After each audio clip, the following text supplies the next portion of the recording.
up, guys? Welcome, my blade friends. This is Joe Steele from JS Bladecraft. Thank you for joining me. I'm here trying to bring you some of the best, most detailed blade reviews, sword reviews, knife reviews on YouTube. These swords were sent to me directly from Shadow Dancer themselves. I know that Swordist.com basically has just become their main supplier in the States for Shadow Dancer swords, is Swordist.com, and they did send me a custom sword, which is this one back here, which I was very, very happy with. And that's one of their really high-priced swords from Shadow Dancer. It was a complete custom job. I was able to customize it on their site. This came to me straight from Shadow Dancer, and specifically from Shadow Dancer, sold on Amazon. And if you have Prime with Amazon, you could get these in 7 days with free shipping. It's a pretty damn good deal.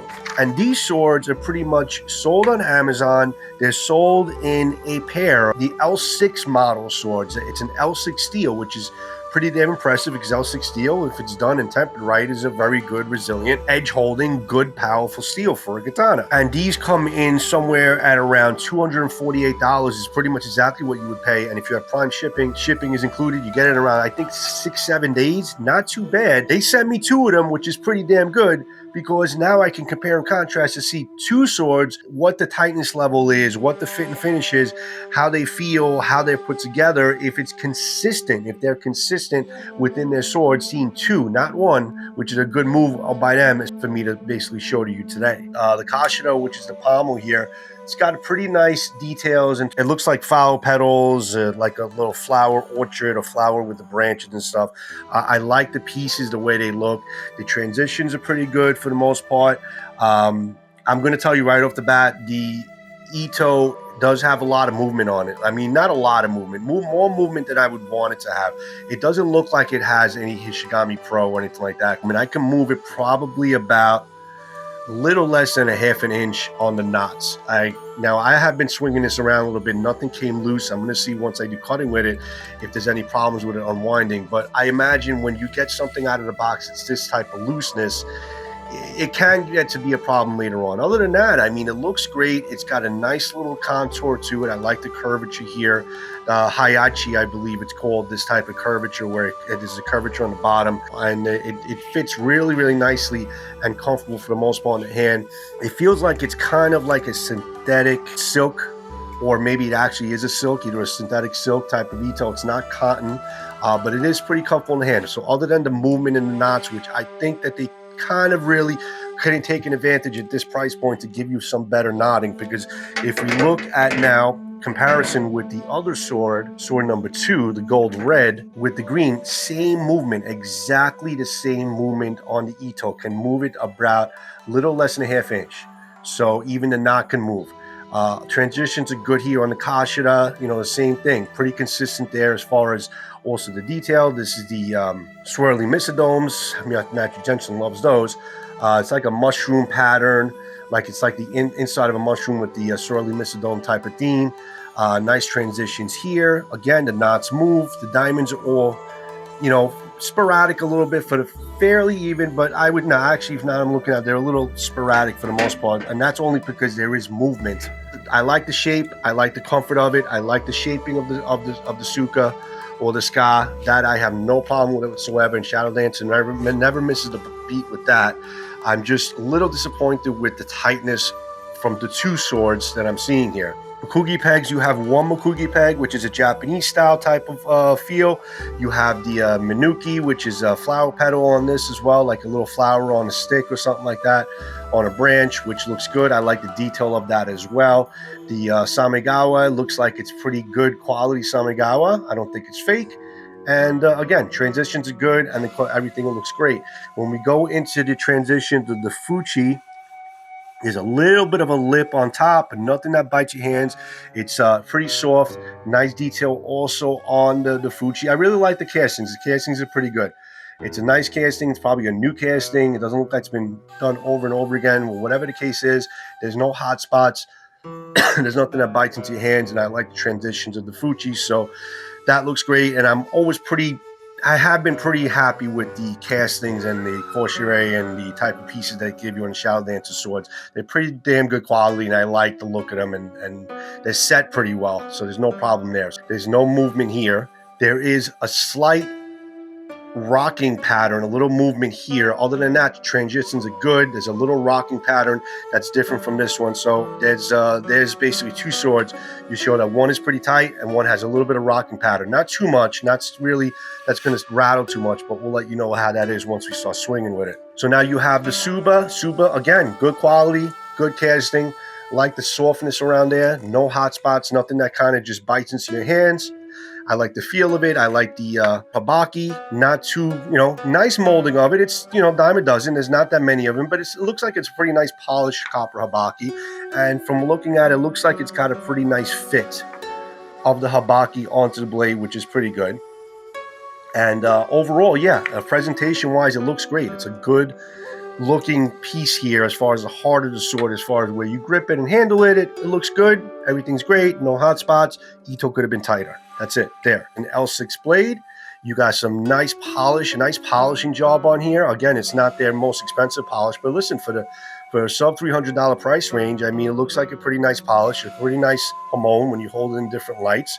You got what it looks like to be like a geometric yokote. You got the boshi where the it terminates, the boshi, the hamon part terminates pretty nicely at the end there, but it looks pretty damn good. I mean, you hold in the right light, it's a nice looking blade in terms of the polish. Again, listen, you're looking to cut with this thing as well, so pretty nice execution. I like this L6 looking blade, and it's obviously a nice differentially hardened. The bohi terminates underneath the habaki, where most swords are like that. The termination on each side looks like it's pretty damn close and on target.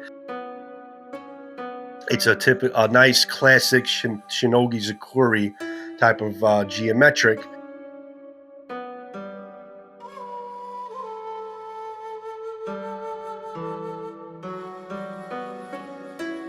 Nice looking size. I love the whole look and aesthetic of them. I love the cutout of the Koiguchi is pretty damn clean. I mean, it's not the cleanest I've ever seen, but it's a pretty nice cutout, and habaki fits pretty well. The wood looks like it's pretty new. It doesn't look like it's all gunky or weathered or anything like that. And yeah, I mean, no bullhorn. Obviously, you're not getting any bullhorn. I wish they would kind of all include it these days, but the Sageo knot or the Sageo rope is kind of like standard quality, not shoelace material, pretty good quality. I think a practitioner would definitely be able to use this same Sageo rope on each of them, so everything looks great. No rattle, that's actually just a rope. Nice fit on here, nice varnish also on this saya. I love the painting and the varnish jobs on these sayas look absolutely stunning. They look beautiful. So really no consistency there as far as giving you, depending on, no matter which one you pick, you're going to have a beautifully painted saya, really nice color aesthetic and tones and all that. Everything has a nice matching to it. Love the orangey red with the green. Transitions are good. A little bit of rock here, but tight, solid as a rock here on the kashira, and the knot moves a little bit here. Again, the swirly misodomes, nice pattern. I had this on a Romance of Men sword. This type of Koshire, this Suba. But again, nicely executed, nice clean look. And also, when we take this out, you have a nice polished copper, brass habaki rather, with probably a brass seppas, which look pretty clean. And then you also have a very nice looking L6 blade. Again, bohi, nice termination. Everything looks pretty consistent, amazingly. All right, so there you have two swords from the same line with very consistent measurements, very consistent fit and finish. So you have a really good idea if you should order from this line on Amazon exactly what you're going to be getting, reinforced by two swords in this review. So very impressed that it is so consistent.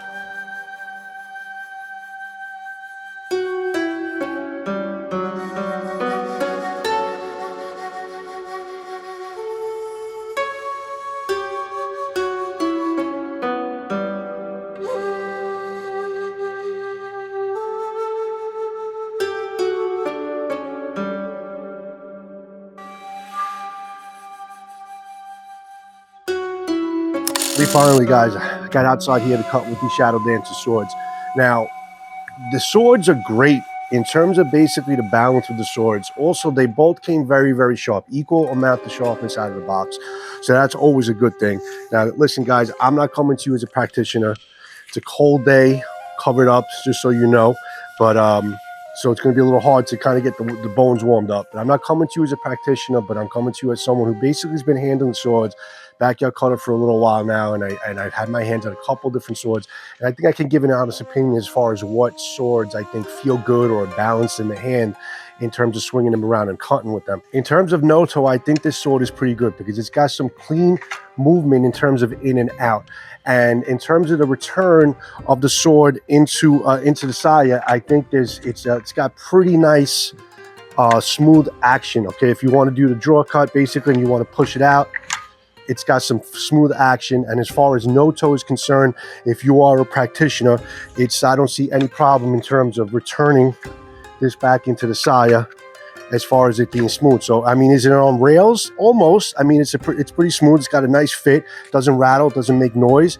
You know, it's pretty balanced in the obi belt, which is this is just the belt when you have an obi belt on. It seems like it's gonna be pretty balanced. The Sageo rope is of pretty good quality. It feels pretty nice it feels pretty nice in terms of the draw. Okay, and then basically returning the sword into its saya. I think in terms of basically being for a practitioner, I think it does a pretty good job for that. So balance wise, it's good though. The balance wise, I like the handle. I like the suka. It's got I think this is called a Haiichi shape, where it has a little bit of a curvature here, or it might be Imogata, might be standard, but it has a little bit of curvature. I like how the suka feels in the hand.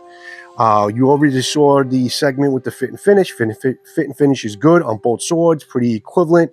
Could it be better? Yes, there's caveats. There's things that they kind of just could have taken advantage of and improved a little bit. I mean, for a sub $300 sword, and plus because you're getting an L6 steel, L6 is probably one of the better steels out there for a katana. And if you get a company that does it well, it's great. Now, this is not Bainite L6. Bainite L6 pretty much takes all of those features of that sword and pretty much gives you a lot better of a sword, basically with those three features.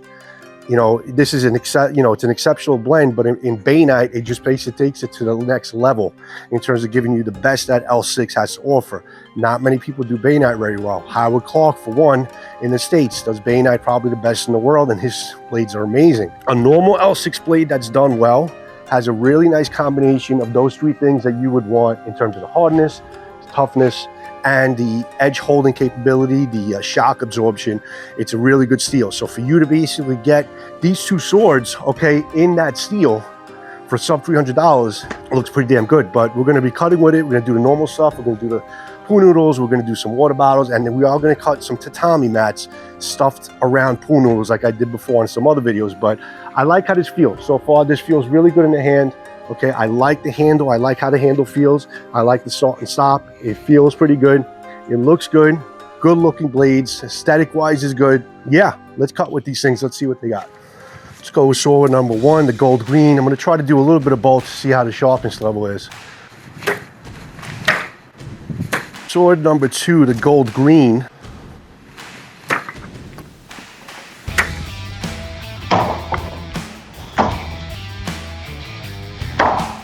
Nice sharp edge.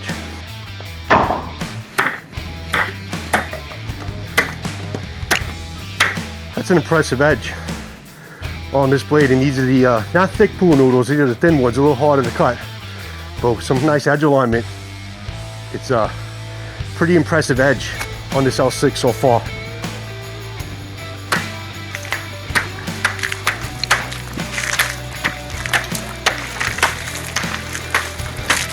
Woo-yee! Hells yeah! That's a freaking deli butcher slicer, man. Very, very impressive edge. The edge geometric, I mean, you saw the slices I was getting out of these cuts. Very, very impressive.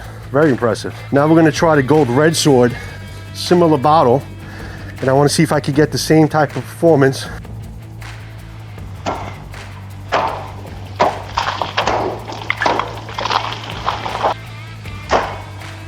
Whew. Incredibly sharp. Incredibly sharp. All right, guys, so that's two swords with equal amount of sharpness from the same line. So you know that basically pretty much what you're getting is going to be the same type of sharpness level out of both blades. All right, so let's go with some of the harder bottles now.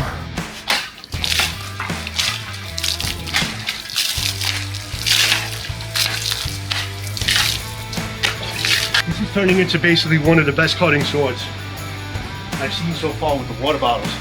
Cutting.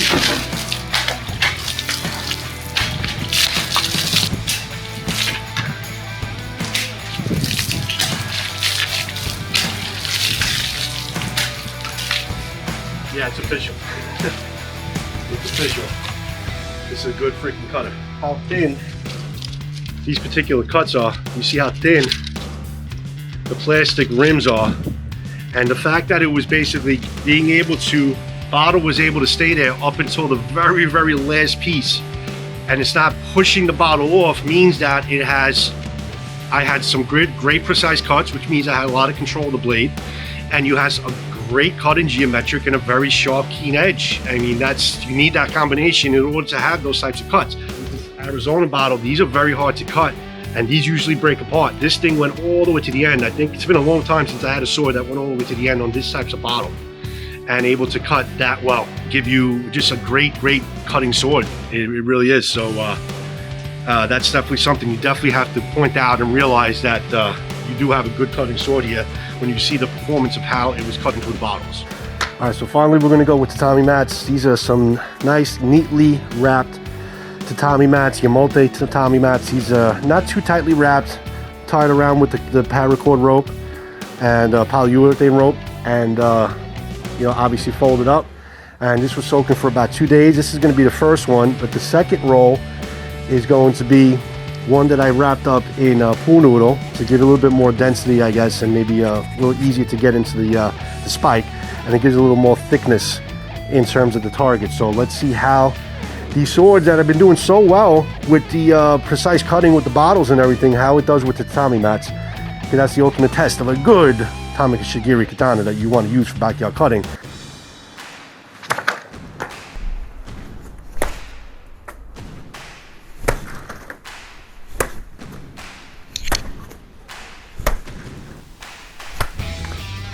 Beautiful. Okay, now we're going to try the gold red. They've been side to side, very consistent. Very consistent.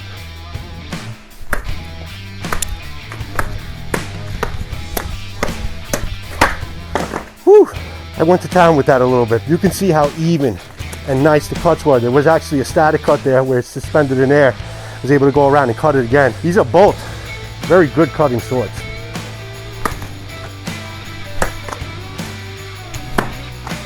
In half, son. All right, so there you have it, guys. So 2 swords from Shadow Dancer, L6 edition, sold on Amazon. Let's do an edge test. I actually just cleaned up these beauties.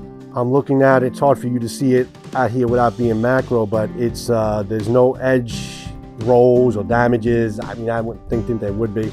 There's not even really any surface scratches from getting through the hard plastic bottles and stuff. And if you look at the straightness of the sword, reinforced tip right over here, you can kind of see it right there. That looks pretty damn good. Nice Munet, but it's perfectly straight. I didn't really have any bad cuts because I gotta tell you, the sword just cut really well. So it actually did some work for me in terms of having some good edge geometric, having a nice sharp edge. I was able to really see out through the targets, no problem. I hit the stand a couple of times, and that might give it a bend or a chip or something like that, and really no damage. It's perfectly straight, perfectly shiny and lustrous and new looking. And yeah, no sets, no chips, and no edge rolls. So inspection wise, the sword did great, and it felt good. When you really cut with it and you see how good and precise the cuts are, especially going through the water bottles and stuff. And I was able to get a melee cut after cut after cut until I really, got too close to the stand and have successful cuts and the bottle staying the way it is. Very impressive. So both these swords from Shadow Dancer, I think I give them my seal of approval. I mean, could they improve the Tsukamaki a little bit and make it a little tighter? I think that's something they should do. Maybe I have 2 bad ones. I don't know, but I think Matthew Jensen's was a little tighter than mine is. So who knows? But basically, it's other than that being still tight, a little bit of a rock in the Fuchi here. but nothing dislodged. Everything is still pretty tight after doing the cutting. Even the hitting into the stand, everything is tight. The knots didn't come loose. Everything is still the way it was out of the box. But other than that, these swords are pretty damn good. And the fact that you're getting a nice L6 blade within the sub $300 price range, I think Shadow Dance is, I would say that it's a very good, well-balanced sword. It's a sword that's great for aesthetics, got beautiful, saya, a nice aesthetic sword. If you're a collector and you want to have something to hang up on your wall or something like that, I think it's a great sword for that. It's a good sword for a practitioner. It's not the lightest, most nimble sword in the world, but it's still pretty manageable and it's not that heavy. So it's a good balance there, and it's a good cutting sword. It's a good Tameshigiri cutting sword. Okay, you can see how if you're into cutting water bottles and pool noodles and tatami mats, real Tameshigiri, I think it's a great backyard cutter. And I think it's going to have a good edge holding capabilities with the L6. So you got good steel, good fittings, good looking sword. It's a good combination, a great balance between those three. Aesthetics for the collector, the Ido practitioner, or somebody who's practicing with the sword, or somebody who's cutting with the sword. You got a good combination of those three things that make this probably one of the best balanced swords within the price range of sub $300 with free shipping from Amazon. While they're available, definitely take a look at them. I leave my associates link at on the description of this video down below. I think they got a good thing going with these swords from Shadow Dancer for the price range, giving you some great L6 steel. Hope you enjoyed the video. Take a look at Shadow Dancer. It's a good company and it's a good, well-balanced sword. We'll probably do another follow-up video with some of the most well-balanced swords out there, and Shadow Dancer is definitely going to be one of them. 20 skilled artisans at Shadow Dancer with the help of iz2wc. They are going strong.